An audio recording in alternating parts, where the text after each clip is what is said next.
the second part, which is what can dads and moms do? And so I was thinking about this. If only I knew some sort of policy expert that thought about things in not just a overarching, theological and logical sense, but also then dig down and go, what can we do? And I've got Jeff Park on speed dial. So when we talk about then, okay, we're the listeners don't know this, but that speed dial was slower than usual. But I'm glad. It's all right. It's summer. We've got things to do. We've got dadding to do here. All right. Exactly.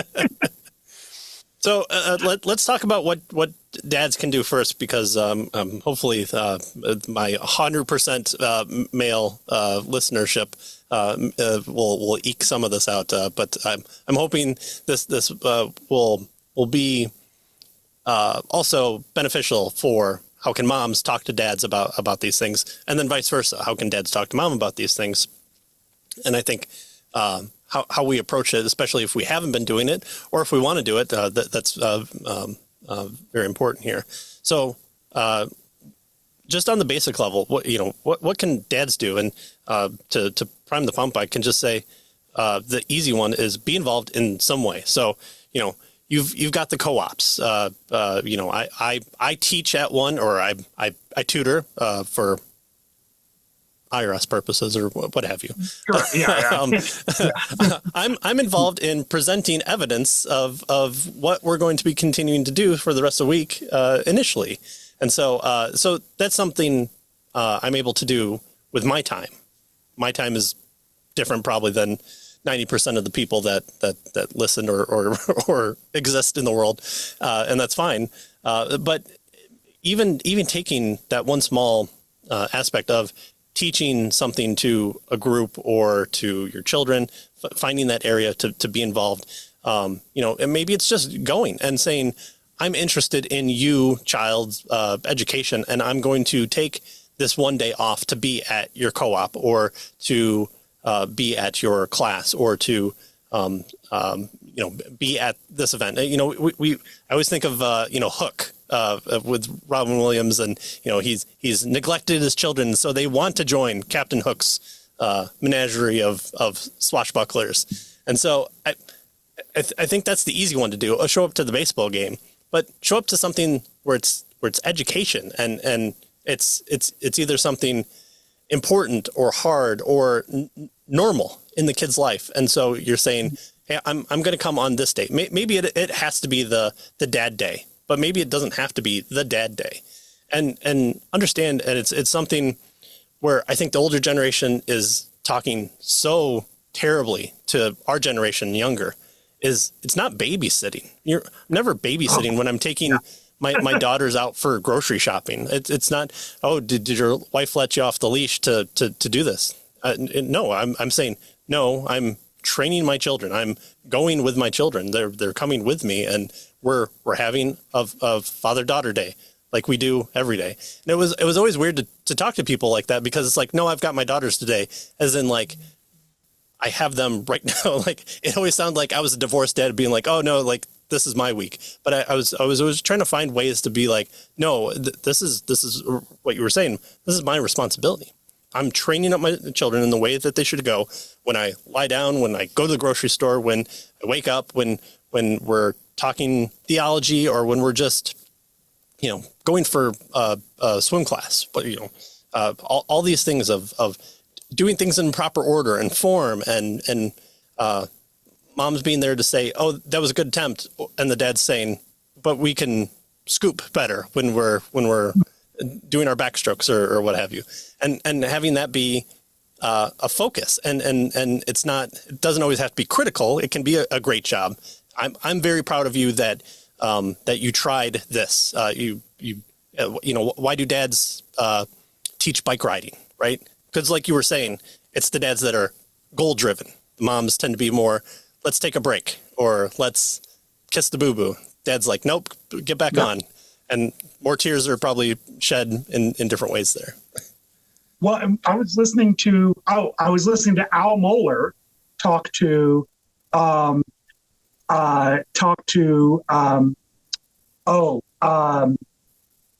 Schreier. So Abigail Schreier wrote. Your listeners might know her from having written the book about the social contagion of transgenderism among grade 7 to grade 9, or I'll translate to American, 7th grade to 9th grade. Not a Christian girls. book, but a very good book to know what's going on. She's very much not a Christian. She is an atheist, leftist researcher who's been driven into the arms of of Christian podcasters because she we'll wrote that accept book. anybody, please.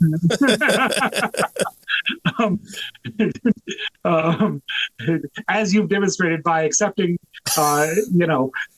the lowest rung of society, by which I, of course, mean Bob Murphy. So, I thought you were going to talk about Canadians. I knew you thought I was going to be self-deprecating, but I decided to be Bob-deprecating instead. This continues a joke from the we don't actually hate Bob Murphy. This continues a joke from the Anarchist Bible Study podcast that Patrick and I were both recently on. Anyway, but if you actually want to watch Bob Murphy, episode 47 is the way to do so.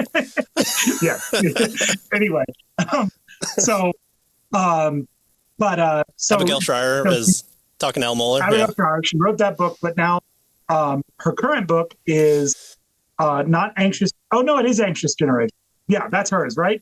Right. Yeah, that's really interesting. Yeah. She and Jonathan Haidt. I have Jonathan Haidt's other book right here, so I was double checking that I had his name right. She and Jonathan Haidt both wrote similar books this year. So, but yeah, I think hers is the one that's called Anxious Generation. She was talking to Al Mohler about that book, and she used the example of she's sitting in the crowd at a sporting event. I think it was a football game, and a kid goes down hard, and it looked like the kid could be seriously hurt, but she was sitting close to his dad, and his dad said very quietly, but to himself, and maybe the mother as well, he's fine, get up. And you know what?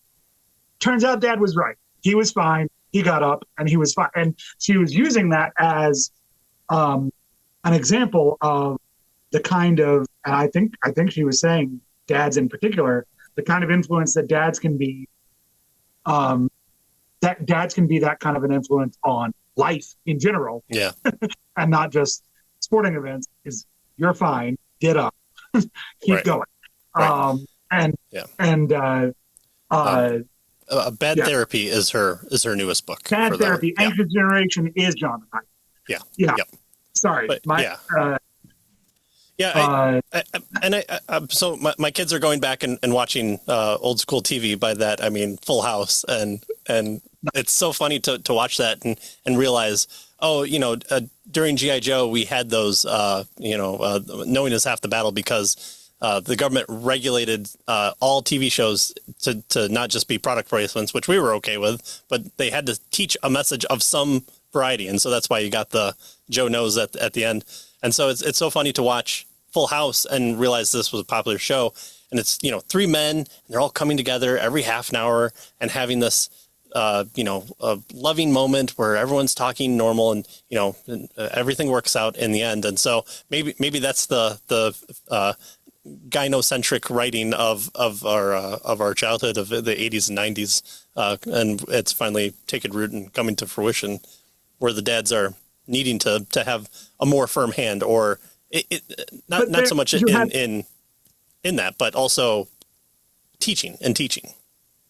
But you had all the possible types of dad. You had a a morning show host, a rock star, and a comedian, right? Like those are the three normal dad professions, right? Living in California at the time, yeah. In San Francisco, in what would now be a $1 house. But yeah, the actual modern version of that would be they're running an Airbnb, and they're three dads actually still too. Charging hundreds of thousands of dollars a night. Anyway, so but yeah, I mean there is that element of the rub some dirt on it element of parenting that dads are just much more likely to provide.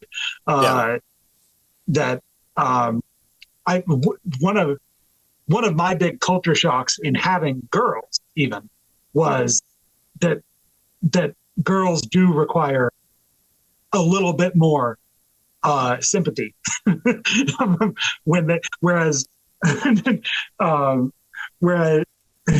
whereas boys, if you react enthusiastically enough, they're going to be totally 10 points, amazing. You don't have boys, but I'm sure you're familiar with just they're essentially indestructible, and they're going to be fine if you just react enthusiastically enough to whatever hurt them. Yeah. Don't look at the baby after they've fallen and looks like they've done damage. Make sure it happens. And if you don't look, then no one knew that you got hurt, so you can't cry. Yeah. Well, something that I'll do that my wife knows is she'll send the kids to me because she knows they're fine, and I'll do my medical assessment for my job and just make sure no bones are broken, no one needs to go to the hospital, and so I'll put them through the rigors. I'm like, nope, no swelling, everything seems here. You got your ball and socket joint all set here, and you got no pain, right? Okay, I think you're good to go. And the worst that you'll have to do is spend 12 cents on a Band-Aid because it's pretty much glorified sticker. Right. Yeah. Yeah, absolutely. It is that's definitely an influence that it's important to have to get back on the horse, like literally in the case of falling off a horse, but figuratively.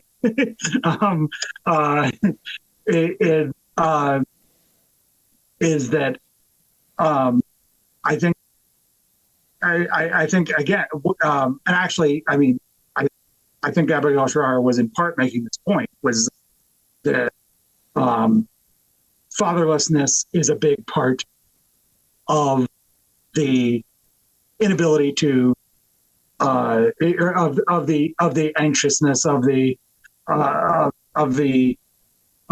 over therapeuticization, where if you don't have that drive to get back on the horse, so where does that saying come? You get back on the horse because if you don't, it gets so much harder to ride a horse psychologically, right? It gets psychologically so much more difficult if you don't get back on the horse right after you fell. It psychologically becomes so much harder to get back on the horse later. Right? That's where that expression comes from. Teaching martial arts and stuff, the first thing that you do is how to fall, how to take a hit, because once you realize, I can be hit, being hit in a fight is the normative thing, and so I prepared for it, but I also experienced it.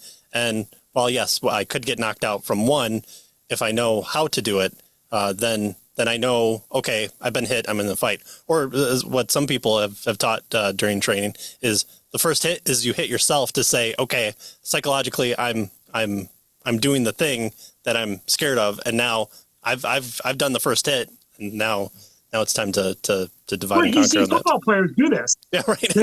Their teammates are slapping them. Yeah. They collide with each other or slap each other. Yeah. To get into the game. Because, there is something, that's my experience, having played football.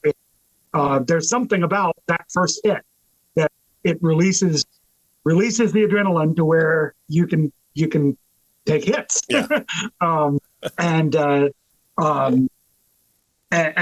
so, there's definitely that. And I mean, I'll draw the example to, in a previous life, and I still do this a little through my work, especially with school board candidates, but is talking to first-time candidates and often people who aren't in politics.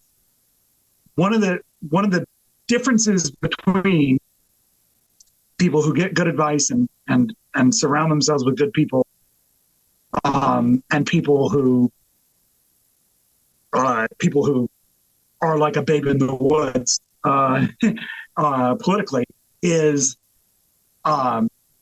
their ability to respond to being attacked by their opponent or the media or an advocacy organization that's against whatever they're doing or whatever, right?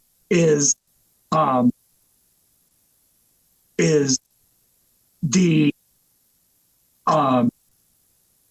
because in politics you get hit in a way that is completely different from you're never gonna do something at your insurance firm that's going to get a hashtag started about you, right? Like you so it's just so weird that now that you're in politics, these are the kinds of things that can happen to you that just can't in these kind of a normal job, right? And when that happens, it can be absolutely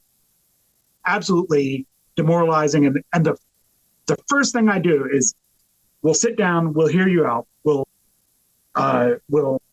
talk about it and what we're going to do. But the very next thing we're going to do is, if we can get away with it, we're not going to make a statement right away. We're not going to focus.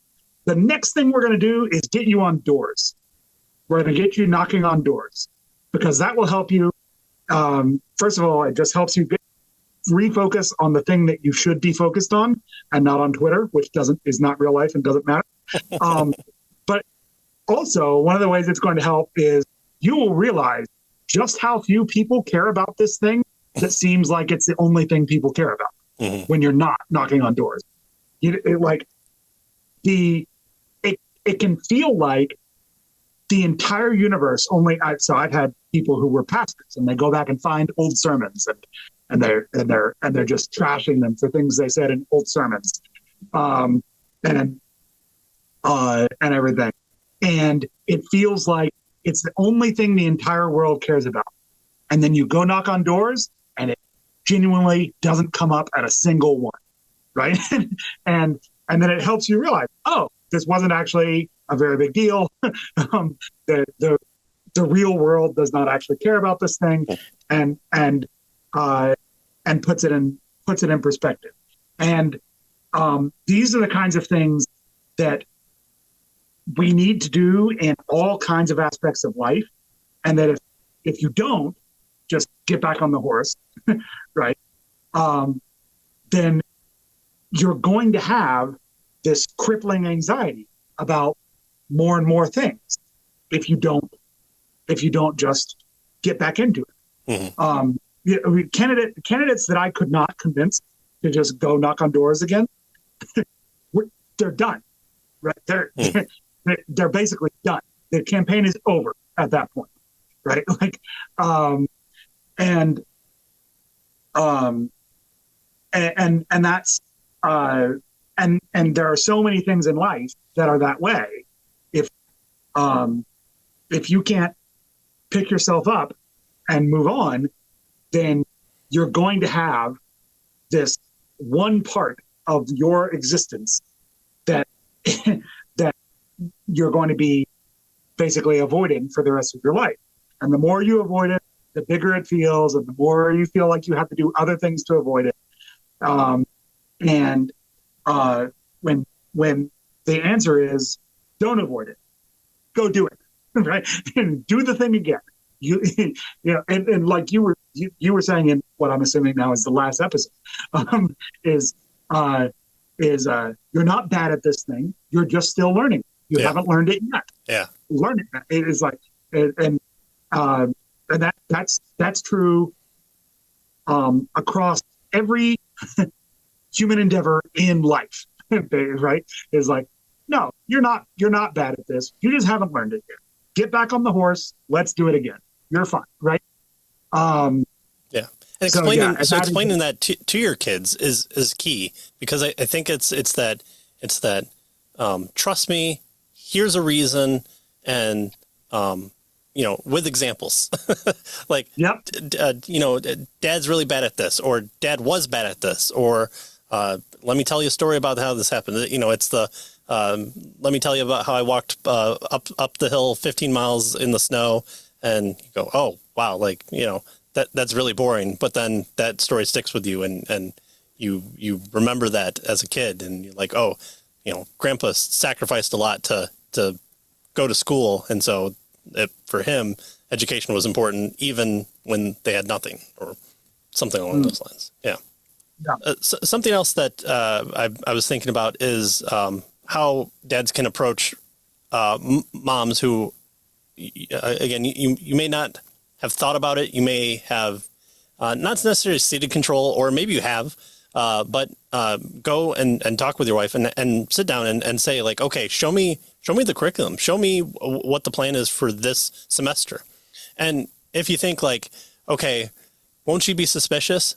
Good. Tell her I'm here. Like, think about the hard times in your marriages or your lives where it's you and her against everybody, or against whatever it is. Being told like, hey, I'm here too, is one of the reasons why we get married. It's one of the reasons why we have a relationship. It's one of the reasons why we can push our beds together, unlike Lucy and Ricardo weren't allowed to do for reasons. but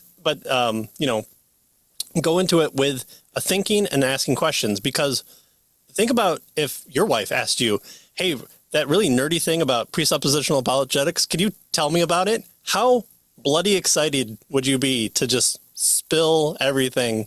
And she might not get all of it, but think about those two questions she asked to try and understand it. Well, that's what you're doing. And I would say, don't go in thinking of changing anything, or like thinking that you're fixing something, and don't even let that on, because sometimes we as men, we get told stories, and we want to fix it because that's what we're here.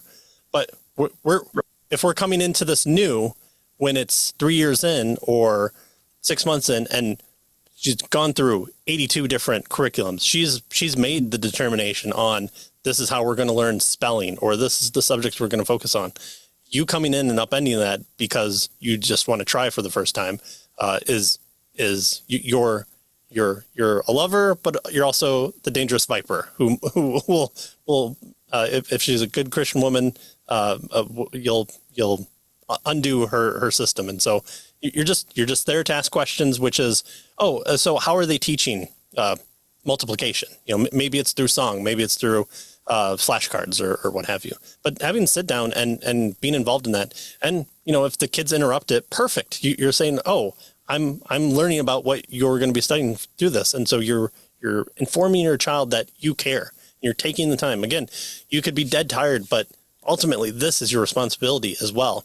Put food on the table. Check. Why are you putting food on the table? Well, because it's my responsibility. No, because you love these people around your table, and you care about them surviving. And part of their survival is to get through in this world. And that's through you having, weapons of protection, whatever that means, or the ability to put a roof over the head, but also to teach them. And so this is one of the things that you can do where you're just involved in the knowing, because then you can insert yourself and say like, oh, can I do the math because I really like it? Or can we have a day for like, one of the things that Jeff recommended to me ancillarily that I stole from him was a book on world speeches throughout kind of history. Mm-hmm. And so we've been flying through it at a much quicker pace than he has, but he's got more godly reasons for it.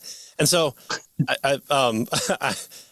we've just been adding it at the end of we do a devotional, and then we do a word of the day to get a new word in our vocabulary. And then we sometimes do one of these speeches and kind of talk about it, because I want them to always have a history thing in their mind of some kind and some variety to show the importance of it. And it's pretty clear in my house that history is very important, because we do learn a lot from that. And that's one of the directions that I want to lead on.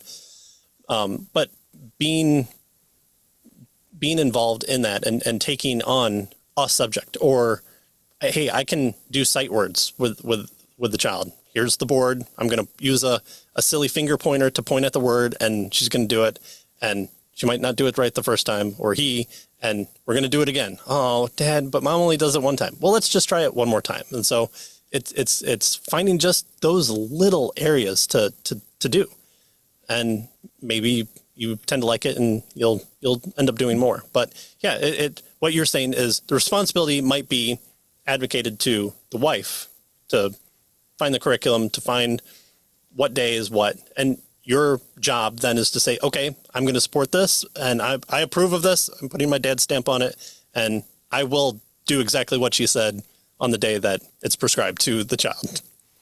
Well, and maybe she doesn't need help, but it just gives you ideas for how to supplement with something like a book of speeches, or like, oh, I see how this ties in with catechism or whatever. Is like is just being more involved in the whole development of the holistic nature of it is going to, and so yeah, so honey, I promise I'm not going to change anything yet. Right. You have to be a trusted advisor. Yes. Yeah, exactly. And I mean, one of the best pieces of advice I got in seminary is don't move the piano in the first year. Right. Like, that was just like, hey, no matter how small it seems, don't come in and make a bunch of changes when you're coming into a existing church. Be humble. Practice your Chesterton spins. For anyone who you're listening, do you use that? Your listeners are going to be super. No, okay. It's a little bit too Catholic for me, but fair enough. I'll explain quickly what a Chesterton spin or what the idea behind Chesterton spins is. It's just like you come along a fence on your own property, basically. You come along a fence before you pull it down. Try to find out why it's there. Right? Like don't is there maybe someone erected that fence who knew things you don't know. Right. And if it's your wife, take it for granted that she did. It's very respectful to your wife to take it for granted that she did. But with my family, I've added to that, and I've said that I want to build the hedge because I tend to be the first generation of Christian in it. So I love that saying because it's a good starting point and then continues. Yeah, absolutely. Yeah. And maybe you should build a hedge where other people have built hedges. Exactly. That's beautiful. And so, honey, I'm not changing anything, at least not yet. But I just want to know, so that I can think about the way our children are being raised in the nurture and admonition of the Lord in a more fully orbed way, in a more holistic way. And there may be things I can do to supplement what you're doing There may be some parts that where you're feeling friction now that I can oil up. But again, I'm promising not to change anything yet. Right. I'm only going to supplement, at least at first, right? Yeah. And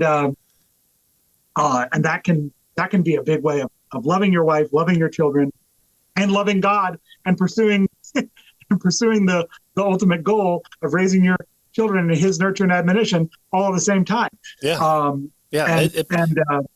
And yeah, great point. And you'll be stunned. So I mean, we just did one of those speeches, and it got us into a big conversation about how oh wait, the good guys don't always win, right?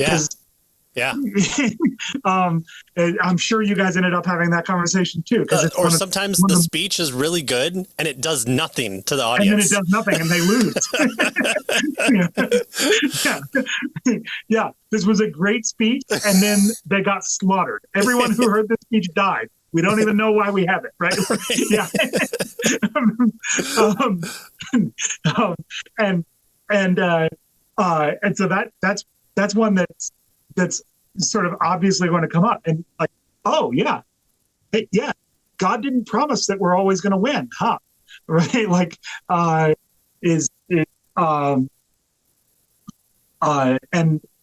and so it's a great way of having these little conversations, and it's not just this book in particular or anything. I'm saying there are all kinds of little ways that you can supplement that will get you to those big spiritual conversations that you're trying to inculcate as a father. So much of the way this is expressed in the scriptures is as you walk by the way. Yeah. Right. It was like this stuff just doesn't come up within the four posts of family worship. Right. Yeah. Dad opened the Bible. He exegeted the text. He closed it, and we never talked about it again. Ah, yes. Right. No.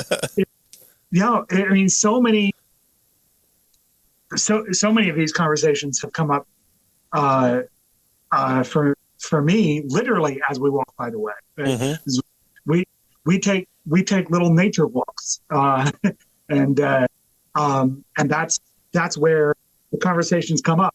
Isn't it kind of incredible the way God designed a duck, where it can walk and swim and fly, and it's built for all those things? Isn't that so cool? How did he come up with that? Earthworms and all kinds of, and these are the conversations that we get into all the time. And so that, by the way, when because my kids go to a Christian school, and the Christian school took them to a science museum where all the plaques talked about millions and millions of years. And I don't think anyone at the school had this conversation with them. And I've had this conversation with them enough. My kids are well catechized enough that they is that so she's telling me about the science museum, and she says, oh, and by the way, Dad, it had all this stuff to say about millions of years ago that these things happened, but I noticed they don't even know that God made the world. So how are they supposed to know when all this stuff happened? They don't even know the first thing, which is that God made all of it. And so it's like it's and that came from, like, that specifically came from the As You Walk by the Way, and we read books about dinosaurs. Sure. Yeah. Yep. And so, but those are the two. I guess those are. So yeah, the literal As You Walk by the Way, and then we we're not doing anything super spiritual. We're reading a book about dinosaurs, and what are we gonna? Whenever I accidentally read the part of the sentence that talks about millions and millions of years ago, I'll be like, but they don't know that.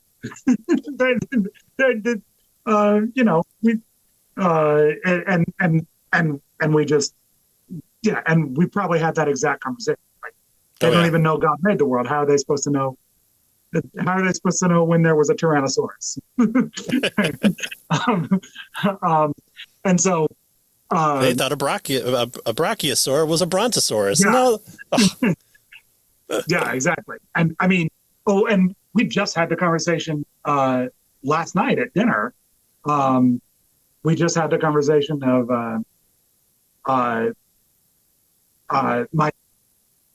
my boy had gotten the idea that dragons weren't real. I don't know where he got dragons aren't real from. Boy. So I said, oh no, dragons were real, and they almost certainly live with humans, and the ones that can't swim really deep or go really deep into a jungle are probably dead.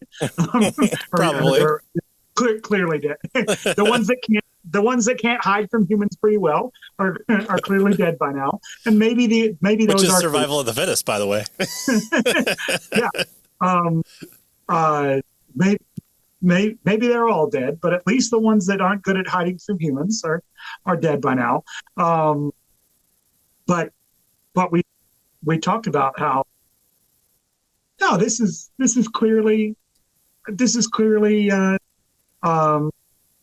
just they're clearly coming to wrong assumptions here, because you've got if history is reliable at all, you've got these people writing histories that we rely on for everything else. Mm-hmm. Everything else is accurate, or we're taking it to be accurate, and they describe other animals that we've been able to verify live in the places that they said they were that they said they found them in. And then they say they saw dragons, and they say it exactly the same way they talk about everything else. They're not saying, and then I started having a dream, or and then I passed through a mystical waterfall, or anything like that. They're telling you exactly in the exact same matter of fact. They're saying they saw dragons, so they probably did, right? Like if we believe them, and how many Persians came to that battle, if we believe that's even close to being, if we believe that has something to say historically to us at all, then we should believe them when they say they saw a dragon, because they're saying it in exactly the same way. Doesn't seem like they're embellishing. It doesn't seem like they're entering into fantasy here. They said they saw a dragon. They said in the Punic Wars, they said it took 100 of them to beat it. They found one, a serpent, I think they called it, in a cave, and they said that it took 100 of them to beat it. And you know what? That probably happened because we believe them about how many of them it took to beat the Carthaginians. Why would we think it's so different when they're talking about a serpent they found in a cave? Yeah. They probably found some kind of a dragon. So anyway, is that a side note? But anyway, it's just... I have the same passion of describing Hannibal's crossing the Alps of elephants. So like, this doesn't happen. It cannot happen. Any historian, if you wouldn't replace elephants, this isn't a thing. And the fact that he won so well tells you that it shouldn't happen against Rome. And the fact that he was recalled because he wasn't winning fast enough should tell you all the things about humanity that shouldn't be the case. But you know what? We take it as truth for that. Yeah. Right. Yeah. Yeah. They had to fire their general and bring in Fabian, right? Like a Fabian strategy of just let them win, just slower. Yeah. Well, and I think that's one of the things too that is something dads can do. Is I've met so many people that sadly, I haven't read a book since college, and that's just heartbreaking. Like nothing has interested you. And granted, we do have phones, and we think, oh, I've read articles or I've read tweets or I've read whatever, and that counts as reading. And I think that's the flaw of having those devices, but also the benefit is I don't have to go to the library and hope that my library has a book to look up, who is Jackie Robinson. I can pull that up and show kids exactly what it is. But reading the books and reading to your kids and reading advance them. My oldest daughter and I, we've read The Hobbit and we're going through Lord of the Rings. She goes, man, there's a lot of words in here that I don't understand. It's like, is that taking away from your enjoyment of the story though? No, I still like what's happening. And so it's that here's a book that Dad views as important, and I'm also viewing it as important and listening to it. And, we've done this, right? I always bring up there's a joke in Honey, I Shrunk the Kids. How did you learn how to do mouth to mouth? Oh, I learned it in French class. And for the longest time, I did not understand the joke. I went through probably all of high school, and then I went, oh, I get that joke now. And so now my kids are at the point where we've watched that, and I was like, this is the joke that it eluded me for many years, and that probably says a lot about my dating life. But that's regardless of the point. But it's like, oh no, explain that joke to us. I was like, oh, I can't. You have to go through the same journey that I did through that joke. But having that ability to enjoy what you don't always understand, and that's kind of what education is. Okay, I didn't get this. I failed at this assignment, or, Dad is reading the story to me. The benefits. I mean, you can't find a study that says it's worthless or negatively affects your kids to read to them at any age, at any level, for anything. You could pick up your how to fix hot rods or whatever you normal dads do, and read about the one and only time that the Miami Dolphins won all the games. See, I knew that one, so I'll pick that one. And you can describe the juggernauts of that starting lineup to your kids, and your kids are going to listen, and they might not enjoy sports, but they're going to see you read a book, and they're going to get in their head the idea, oh, if I need to learn something, I can pick up a book and read about it because Dad is learning something new. He's sharing it with me, and I don't understand what Hannibal and Carthage and all these things have to do. I understand elephants, battle elephants. What? I don't know what that would look like. So it's just fun to see kids view you as having fun with any subject. So it could be math. Let's do math. I'll show you. Once I revealed to my daughter that I accidentally tricked her into learning algebra by checking her work backwards when we were doing multiplication and division. Mm-hmm. When she got to I'm super nervous about this. I was like, no, watch this. And we did the first problem. I was like, remember when Dad told you to check your work? This is exactly what we're doing, what we've done before. And it was like, oh, Dad knew a thing, and he I can trust him to lead me on this path. And so next time when she comes to things like, I don't know, calculus or plotting a line or whatever, proving triangles, which is worthless to do, I'm hoping that nerve won't be there as well, because I'm able to teach her in that way. Now my other daughter, she learns in a different style, and that's the weirdest part about having kids is what worked for one won't work for the other. But then yep. what your one child is how that one learns, you can then take that and say, okay, they don't take to the reading, but they take to the, all right, let me read this to you and you do it. And all of a sudden it clicks and you're like, oh, you just learn in a different way. And so by dads being involved in that way, by reading to them, by figuring out how they learn, that's something that dads can actively do. And all the other fun things too. There's a dad that does this YouTube show, home variety show. He's a musician. He sings these little songs for classical conversations. My youngest daughter at 4 knew the areas of the Levant and she still sings that song just randomly. Oh, no. Turkey, Cyprus, Syria, Iraq, Iran, the Levant, just out of the blue. She could be sick as a dog and she'll have that song stuck in her head. But you can do those things. Those are above and beyond. But just that being active in the way that plays to your strengths as well as a dad, is that other area of adding to the pathos, Aramis. I forget which of the Three Musketeers I'm talking about, but the areas of education that dads can add. That's not just only a mom thing, and it's learning from two. You know, when we had professors in college, why did we like some and like others, but they're different subjects? Well, they didn't all teach the same. You just learn differently from different people, and that's one of the benefits of adding to that and still having control over curriculum, the way that you know your child. So, you know, you're not going to give your kid who's struggling with multiplication, double digit multiplication until you've gone and set up the avenues. But you only know that because you're actively involved in that. Yeah. And so you raised a funny so when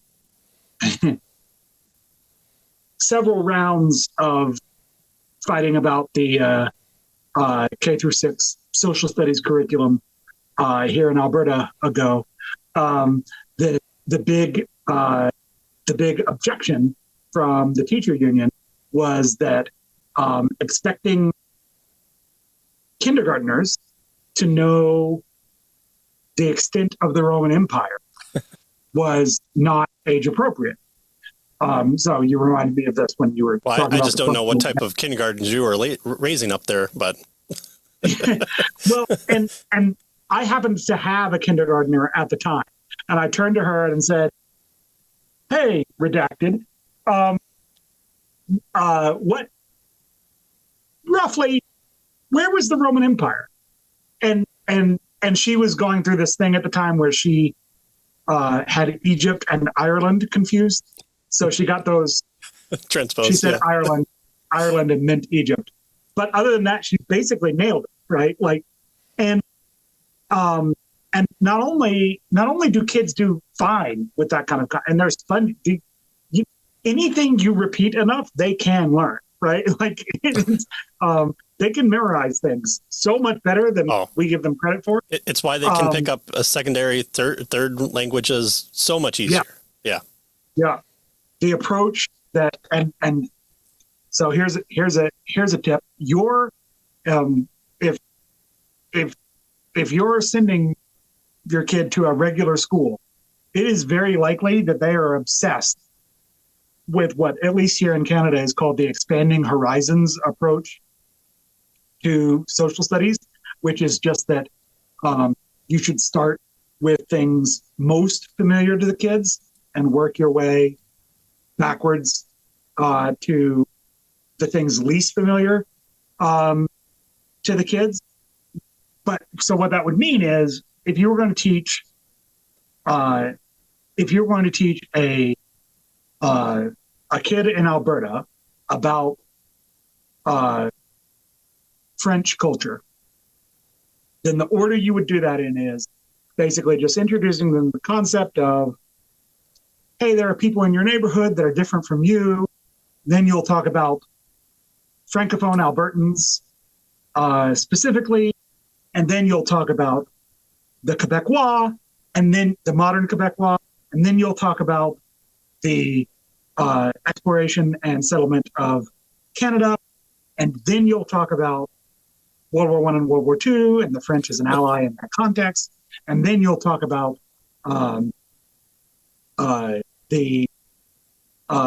then you'll talk about Napoleon, then you'll talk about the French Revolution, then you'll talk about France in the Middle Ages, then you'll talk about Charlemagne, and then you'll talk about the Roman and Greek empires, right? And so you may have noticed that's backwards. That's completely and totally. So what you could do is you talk about the Greek and Roman empires first, and from that you build on Charlemagne, trying to sort of restore the Roman Empire, and you have a way of understanding Charlemagne that you can't if you didn't start with the Roman Empire. And then, by the way, that means when you get to the things most familiar to the child, then they have a way of understanding their place in history that they can't have had without understanding. And it's interesting to me that for all the things they do wrong, the Quebecois themselves do not teach about the Quebecois in that order. They want, by the time they get to themselves, they want the children to understand that they are the heirs of a great and mighty civilization, that they're coming at the end of it. So they do start from the Roman Empire and work their way forward in order until they get to the modern Quebecois. And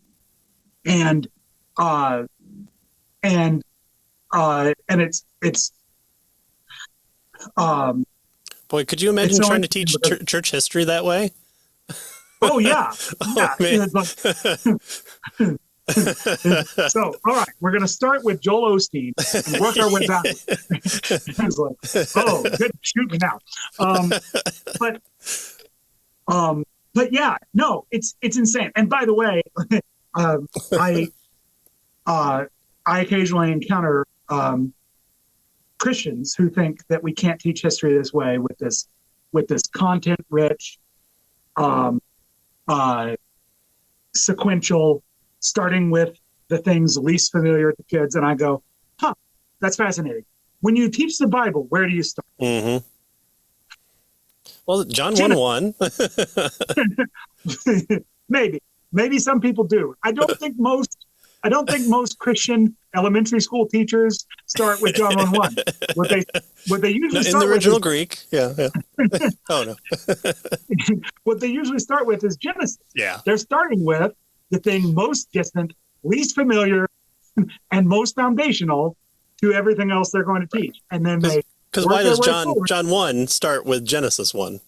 Yeah. Exactly. Yeah.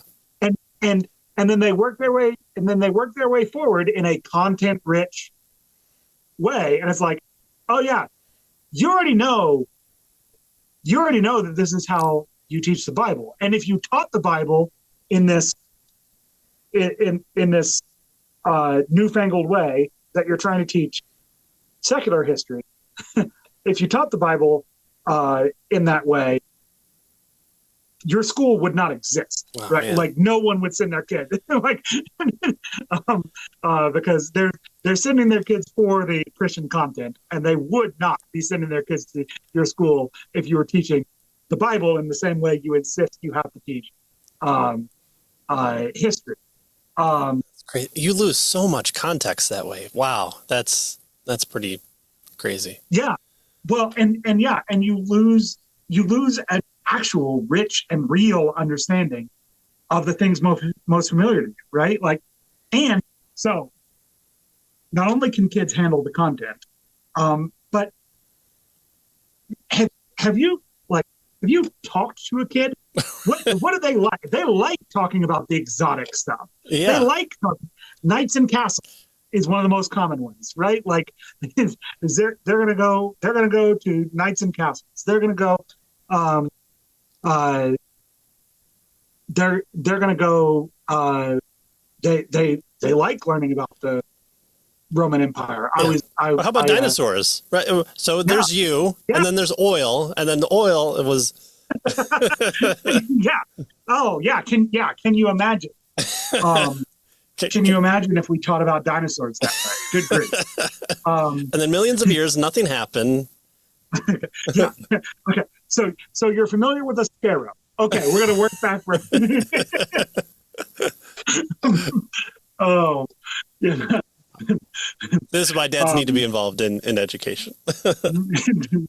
Yeah. All right. But yeah, exactly. I do think that's another example of something that's kind of gone sideways in the teaching profession. That just if more dads were involved, just would never have been allowed to get there. Yeah. Well, think about like our heroes, right? So women's heroes are how can I see myself in the role? So it's me centered and outward. Not always, and it's not always the most negative approach that you can possibly take. But if Star Wars Acolyte has taught us anything, it's media is dead, and we should bury it. But what do men aspire to? Men aspire to be Superman. Oh, you see yourself as a maximum strength, flying, Kansas born and bred city boy or country boy who always does the right thing. And you go, no, but I want to be like him. So it's always that projection forward and out. And King Arthur. Why do we like the Camelot story? We see the tragic downfall, but it's like, no, there's someone with an ideal, and we can aspire to the ideals. And we realize that Lancelot and having a best friend is not always a good thing. All right. Well, turning then to the other parent, what can moms do? And of course, I'm going to say, use inclusive language. I'm a dad, and you should say moms and dads every time. No, I'm not calling for that whatsoever. When it says, okay, moms follow me, I follow just as long. I don't protest. And it's always my kids who are like, and dad. I'm like, it's fine. It doesn't matter that much that I'm the one male teacher, or one or two male teachers in the group, and that's fine. I think we care less about being identified as anything, barring any political connotations to that. By which, again, state regulators, he means a male facilitator in no professional capacity. Yeah. No, I'm not. It's just introducing concepts. Yes, exactly. But yeah, so include. I think that's easy to do for just include dads, though. But have ways that dads can be a part of the co-ops and the 4-H's, and also in the picking the curriculum. He will come over here and here's what I'm thinking of this, and you may have you may have an idea of what you want to do, but maybe you don't know exactly which one to do. So when we were thinking about a spelling curriculum for my oldest, my wife tasked me with finding the one that I wanted them to do. And I looked between the two, and here's one. They kind of give a list, but then this other one has the concepts and why is the English language so screwed up, and are there rules to it? And I'm like, there are rules to spelling in the English language? No one has told me this. I am 40 years old, and I have to learn now that there was a semblance of order to spelling in the English language. That's amazing. So that's the one that I went for, and it's one of those things where it's like, well, we're gonna have to go through this again, and I am perfectly fine with that, because I want the order and structure, the bones there, and then you can glob on, and you can make your whole person that way. It's if you understand there's a pattern, if you understand there's a structure, and that actually coincides well with the learning style of my oldest. So I knew my child, I knew how she learned, I knew what would be the areas that she could pick from. But my wife is the one that said, okay, now's the time that we should start the spelling aspect to their education. And she asked me to actually make real measurable decision. And it's not just, they're going to use purple pens or the pink pens. Well, that's the give your kids that decision in their education. But for the dads, include them and ask them real questions and force those kind of small decisions on them that include them into it. And you're showing there the proper place of authority. You're in the biblical basis, and you're saying this is important to us, and hopefully that comes alongside. Obviously, you're not going to be able to force dads who don't care. So unfortunately, that's not going to be the message. But that's one area where sometimes dads feel, well, I don't want to be the tutor. I don't want to do this because it's just, I'm always going to be the outsider to that. Guess what? We want to feel included sometimes too. And so holding us by the hand and bringing us in is something that you have to do with us as well, because just like how women have their own proclivities to child rearing, so do men. Yeah, absolutely. Absolutely. And, and, yeah, it is, one of the things I would say is, um, if, dad is, doing the leading as he should be in terms of family worship, um, then, um, just as I think it's a good idea for dad to come alongside and say, okay, what are you doing? What are you doing with the curriculum so that I can come alongside and be more holistic and integrate, is so that mom be looking for ways to integrate what we're learning in family worship with what we're learning, because here's why. Look, I know for a fact that we are not. We have in Calgary and now in Lethbridge, we have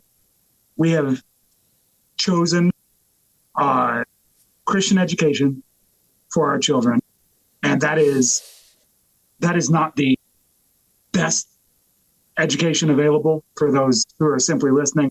That was in quotation marks. They didn't get the they're not receiving the objectively best academic education that they could be receiving in either place. We have better options in both places. But for us, the most important part is that we want our children to realize that the fear of the Lord is the beginning of wisdom. I've already said in what I think is this episode that my daughter said, how are they supposed to know when a Tyrannosaurus lived? They don't know that God made the Tyrannosaurus, right? Is the fear of the Lord is the beginning of wisdom. If you don't know that, you haven't learned it. There isn't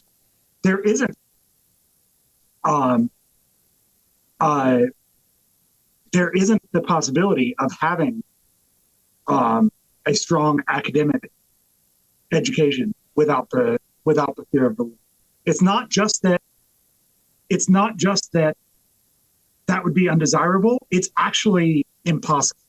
What you will actually produce is what I can't remember who said this. You will actually produce highly technically skilled barbarians. You're not actually producing educated children in that way, right? And so actually, the person who introduced that phrase to me, he immediately went to was it McNamara, the guy who was in charge in Vietnam? Yeah. He said the epitome of a highly skilled barbarian. Did you find the quote while I was? Stephen Muller. Okay. President of Johns Hopkins University. Okay. Yeah, that sounds right. So it's just to pull the quote, universities are turning out highly skilled barbarians because we don't provide a framework of values to young people who more and more are searching for it.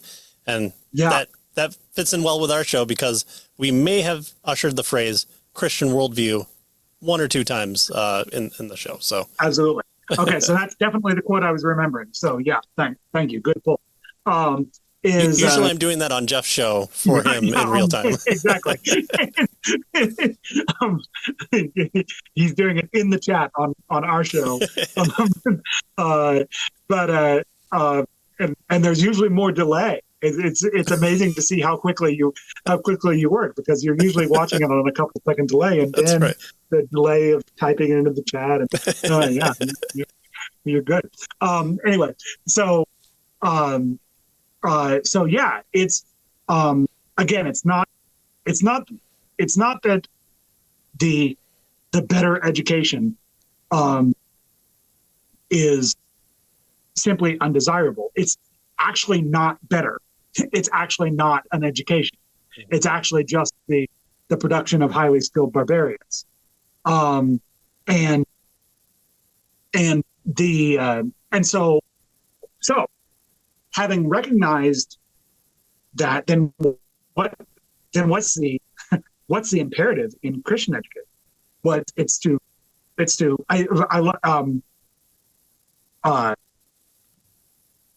think this is even in Alberta law, and it's the perfect word for this. It's that it permeates every other aspect of the education. That there is no aspect of the education that is not Christian. That the Christian education is permeating all aspects of the education. By the way, that is a legal requirement for Christian schools in Alberta, and any specialized schools are legally required for the specialized aspect to permeate the curriculum and culture of the school.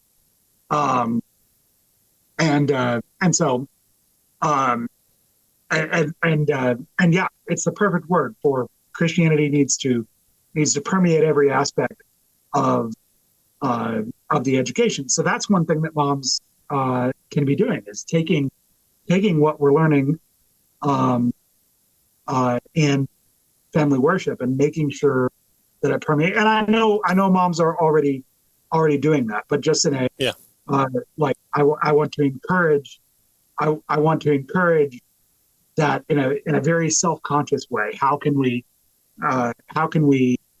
apply very specifically what we heard in the sermon this Sunday, or what we learned in family worship as a family, or what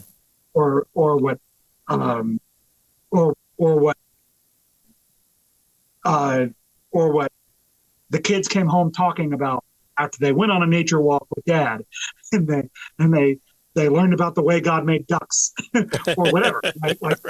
Right? So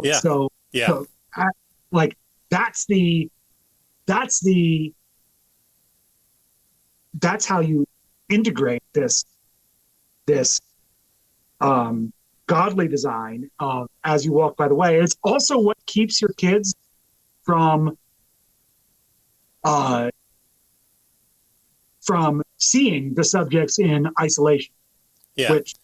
I was thinking about that too. It's dads have been scared correctly into not going the route that their forefathers have, where my kids know that I love them. I told them once, and if I've changed my mind, I'll let them know. And so it's your daughters will either get the love of a father, or they'll find someone who can. And so we've been scared correctly into that.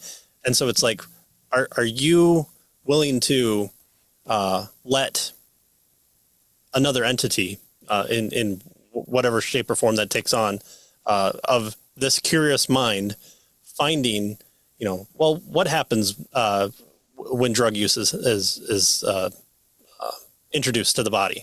And so is it going to be you having the frank conversation, unlike what Dare did, Dare being the old school way of telling kids that smoking weed is akin to funding terrorism, and it also kills small children when you run them over, and then you realize, but Uncle John smokes weed and he's just fine, and then you try the harder drugs because, well, they lied about weed. What else are they lying about when it's crack cocaine? And funny enough, the government lied a lot about crack cocaine too, but for different reasons. But so having that first touchstone point being, and both parents too, I think about like the talk that every father is supposed to dread, having that with both, the mom taking the dad into it and having those weird conversations that even the dad might not like going to get whatever pads or anything from the store and just go, all right, but suck it up. You birthed the child, and guess what? You have to do everything. You have to do everything. And having that that double-barreled approach of both of father and a mother there at those opportune times, and realizing that it's that you never know which point in their life is going to be memorable to them. You know, I only recently watched Inside Out 2, and so I'm always talking about like, oh, here's a core memory. But, you know, I think about, I have a whole bookshelf of books that I got for my kids that I read when I was in 4th and 5th grade, when I really adopted more of a reading persona. But those ones were instrumental to that. And I wanted to have those so that my kids could add to it, but also see the books that inspired Dad. And I might not even like those books anymore, but those were the books that did it. And having that that moment with both a dad or a mom, or both a dad and a mom, you never know what those are. And so you want those important points to be introduced within a Christian worldview, as you're saying. Very important, must permeate. I do agree that's phenomenal word for that. But then also be attacked by both sides and introduced from both sides. If I can add one more things that mom can do, I know we don't do the whole 5 love languages anymore, but there are words of affirmation that Dad really enjoys. And I don't know, maybe I'm just talking for me, but we were talking about the Vikings, and I read the little paragraph of introduction. I said, oh, you know, there was probably this thing that helped them navigate that we don't know actually exists, where it was a stone that could have cut through the clouds, and they could help to circumnavigate better by sunlight or stars. And so that was a big thing that got in the way of a lot of people. And then I read the next paragraph where they said exactly what I did. And my wife went, how did you know that? And kids, your dad knows so many things where he'll do that. And man, I didn't need any bump in pay. I didn't need anything else. But that one comment was enough to you know, lift spirits. And to do it in front of my kids was the biggest benefit, because I want them to take it seriously. History is important. And then there are things that you can know before you know them, that you're able to share with others, and that it's a sticking point for times like these, where it's like, hey, I know a thing, let me add to the discussion. And my daughter actually did that today, where we're reading the story together, and she's like, oh, these people are eating oatcakes, but there's so many oatcakes, they got to get sick of it. The very next line is, and they were going to be very sick of oatcakes. And she's like, I did the thing that Dad does. And it was a giggle moment for all of us. But yeah. So yeah. So I've got one more thing to add. Perfect. Which is all right. So help for mom, because dad probably already gets this. But and so this is help for Dad if you didn't. But I think mom needs to understand why this is important. We have a rule. It's not actually a rule, especially not in the way that I'm about to phrase it. But this captures the spirit of the rule. Always read the plaque. So the reason I think Dad already understands this is for the same reason that I think God told Dad to put up the stones so that kids will ask. Men more naturally are going to put up the stones to memorialize a place, and are more naturally going to want to read the plaque. So, Mom, you can help in 2 ways. If Dad is there, you are on team. Always read the plaque. You're excited about it. We're going to read the plaque. I know, Mom, you probably aren't excited about reading the plaque. Dad is, you're not. That's the most common. Yeah. But Mom, pretend you're excited about reading the plaque, because the kids will pick up on it if you're not. Yep. Oh yeah. And it's and it's extremely helpful. You will learn more about the history of your place, wherever it is you live. You'll learn more about it by just reading the plaques.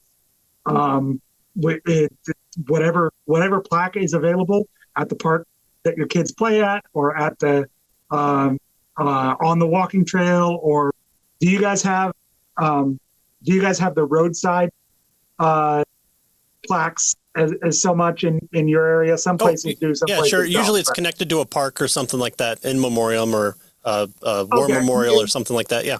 Okay. Yeah. So, well, yeah, a lot of them were specifically earmarked for like war memorials and stuff. Mm-hmm. But I get one in Alberta, we have them very frequently as like, it's just a spot to kind of get off the road, stretch your legs, throw some things away. Maybe there's a bathroom there. Maybe there's not. Maybe there's a playground there. Maybe there's not. But it's but that's where they'll put, the just rest areas to just pull off the road for a second, is where they'll put the Alberta's history, and you can read about something that happened near here.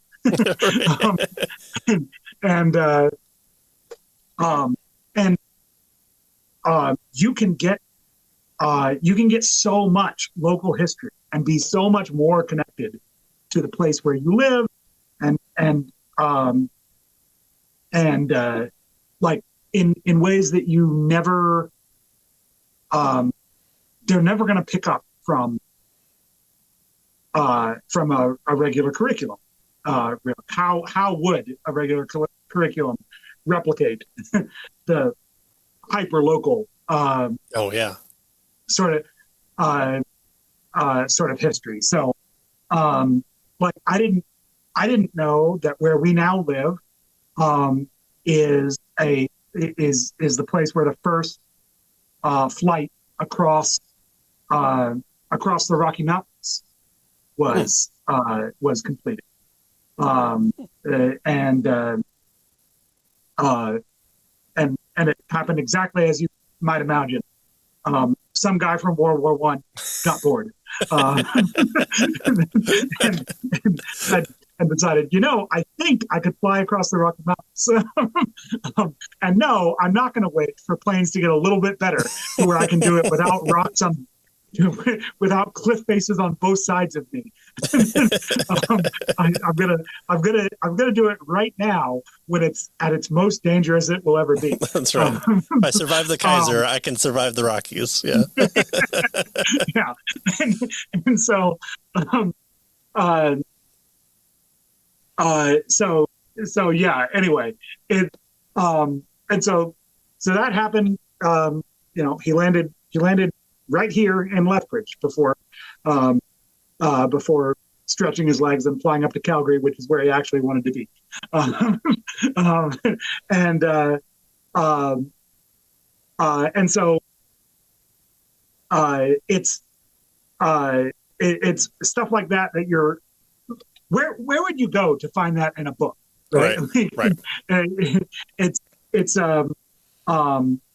But you can pick up all this history that will connect you to the place that you live, by just reading the plaques, by just going to the historical markers where you live. So I'll encourage, Mom, you're probably less naturally enthused about that than Dad is, but for the sake of your kids and all of you sort of getting that connection to the place you live, it would be good for you to be enthused about that. And even, if you take your kids to the park and Dad's not there, see if you can get them to read the plaque. Right. They might actually, your kids are probably actually interested in doing that. Yeah. Or, Dad's not here, I'm going to read the plaque. You don't know how to read. Like, okay. Yeah. Yeah, well, the speeches book, my youngest, who's starting her sight words, Dad, I want to read the speech today because Sissy read it the day before because it was a smaller one. Like, well, you need to be able to learn to read. well, all right, can we do our sight words afterwards? It's like, oh, kid, you fell right into my trap. Yeah. Exactly. Yeah. Yeah. Well, and let me add one more to the dad's side is be interested in their friends and what they did that day and ask those things. And remember, like, last week, Billy wasn't there with you. Is he feeling better now? Having that connection of that, where you might not care about Billy or anything about the societal makeup of what the co-op or what's happening. But you know what you do care about? You care about your kid, you care about their friends, and you want them to know that you care about those things.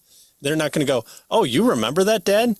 Your wife will probably go, you remember that kid's name? And I'll be like, yeah, I have a cheat sheet. I've got the picture. I've got the name. I'm going to forget it about 10 seconds from now, but I'm going to remember Billy was sick than the week before. So it's that being excited for the benefits that your wife or your husband bring to the table as well. So yeah, I've tried throwing my kids a curveball, and occasionally, rather than ask what did you learn today, I'll ask some kind of social emotional question. I'm not using that as the weasel word for CRT, like it might be in a kid's school, but more of a social oriented question, like who did you help today, or did you get closer with anyone this week, or something like that. I throw my kids a curveball. It's funny. Yeah. What was your favorite part about today? Is something that we asked. Okay. Yeah. Of my two oldest kids, my girl is the one that gets weirded out by that question. And my boy is the one who's all too happy to jump in and be like, which is, I understand, normally works the other way around. Right.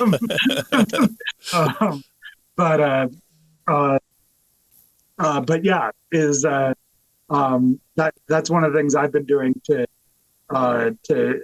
try to get more involved and understand their relationships a little better, because otherwise I'm only hearing when there's a problem or there's drama.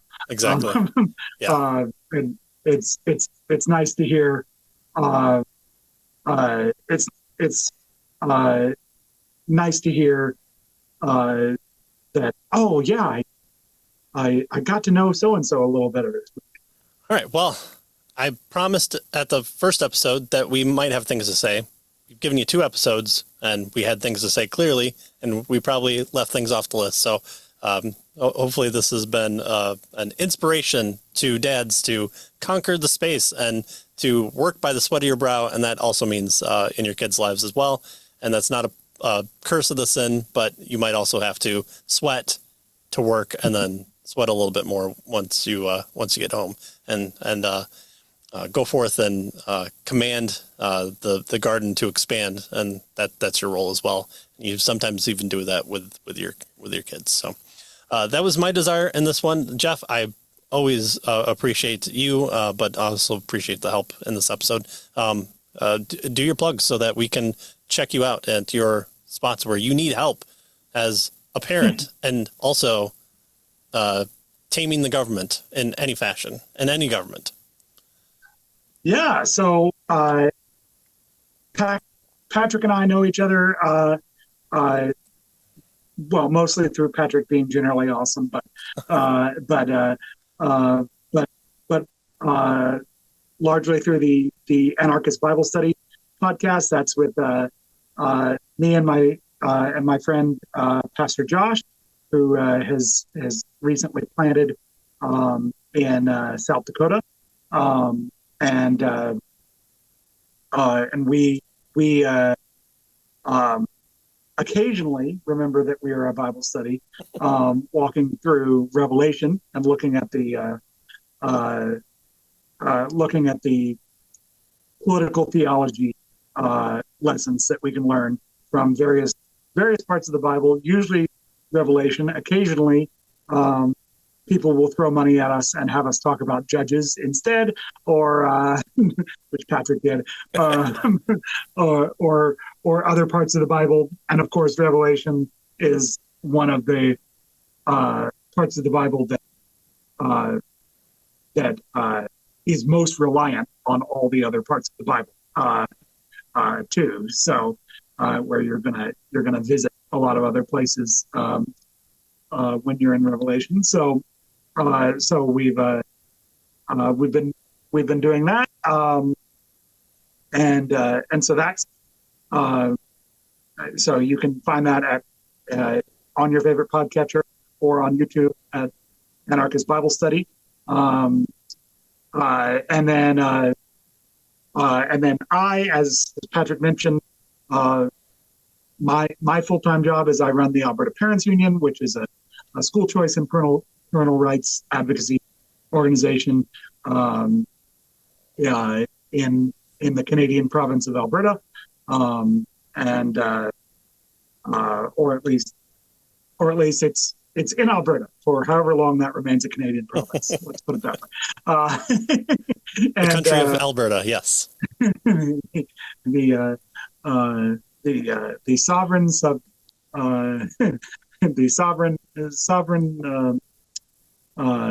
estate of Alberta. Anyway, and so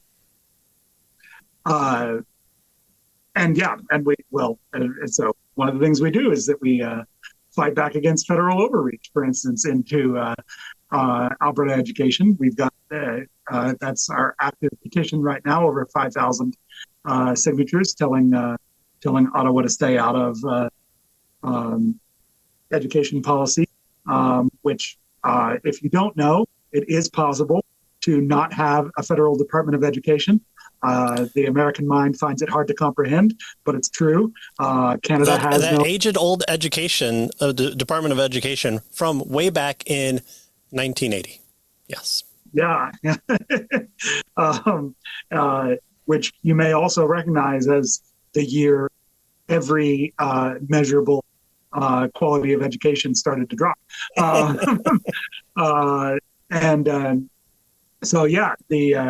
So Canada has no federal Department of Education. That's left up to the provinces, and the provinces, to various extents, leave it up to even more local administration. But certainly no federal mandates, no federal department, and almost no federal funding. That one gets a little, unfortunately, squishy, but almost no federal funding. And yet Canada has across the board, Canadian provinces outperform comparable American states. I'll put it that way. And so anyway, including Alberta, which is second in reading, second in science, and seventh in math in the world on the most recent Program International for Student Achievement. Student assessment, sorry, is what PISA stands for. Anyway, and so yeah, we fight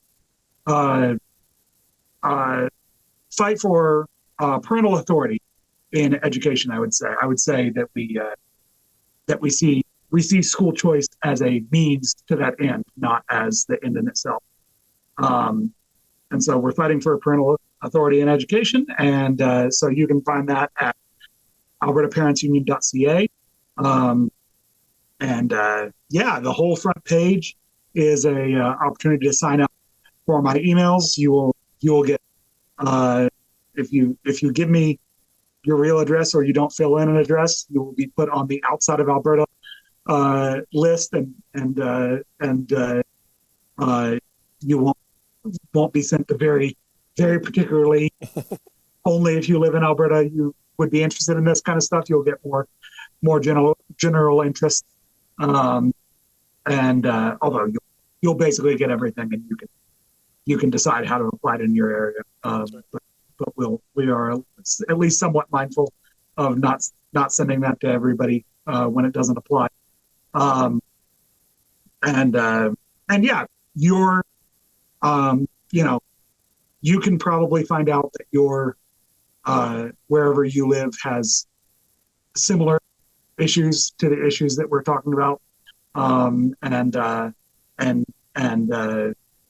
apply it in your area, and yeah, that's the main way we that's the main way we advocate is by the email. So you'll get our flagship work there, but then I also travel around and speak and knock on doors and that kind of stuff as well. So, but yeah, and then